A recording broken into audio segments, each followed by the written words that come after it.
Dieu nous parle. Chaque jour, Charles et Carole vous présentent la leçon de l'école du sabbat.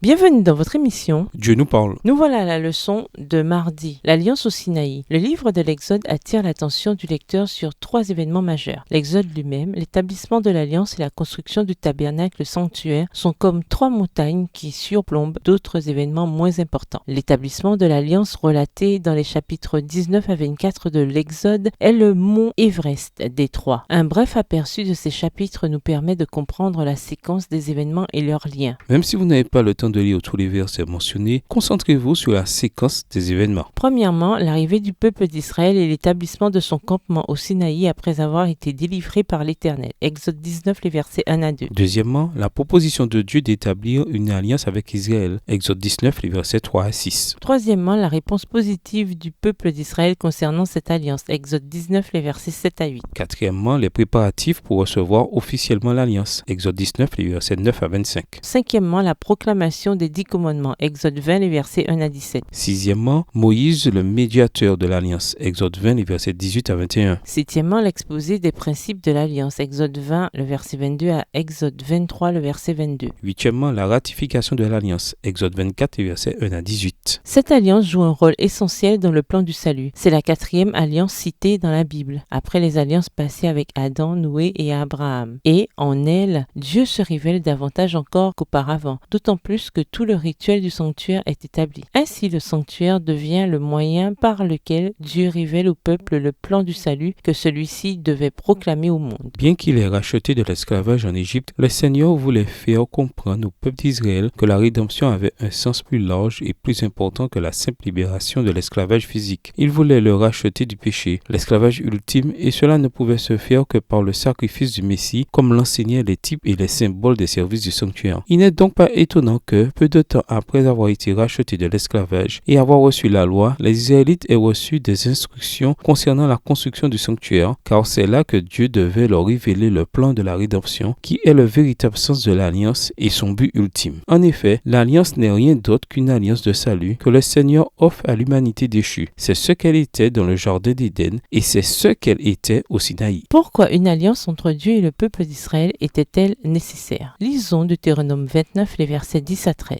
Deutéronome 29, versets 10 à 13. Vous vous présentez aujourd'hui devant l'Éternel votre Dieu, vous tous, chefs de tribus, vos anciens, vos officiers, tous les hommes d'Israël, vos enfants, vos femmes et l'étranger qui est au milieu de ton camp, depuis celui qui coupe ton bois jusqu'à celui qui puise ton eau. Tu te présentes pour entrer dans l'alliance de l'Éternel ton Dieu, dans cette alliance contractée avec serment et que l'Éternel ton Dieu traite en ce jour avec toi, afin de t'établir aujourd'hui pour son peuple et d'être lui-même ton Dieu, comme il te l'a dit et comme il a juré à tes pères, Abraham, Isaac et Jacob. Prêtez attention cette fois encore à la dimension relationnelle de l'alliance. Au revoir. Et à demain si Dieu veut.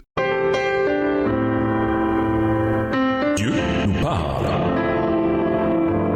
Chaque jour, Charles et Carole vous présentent la leçon de l'école du sabbat.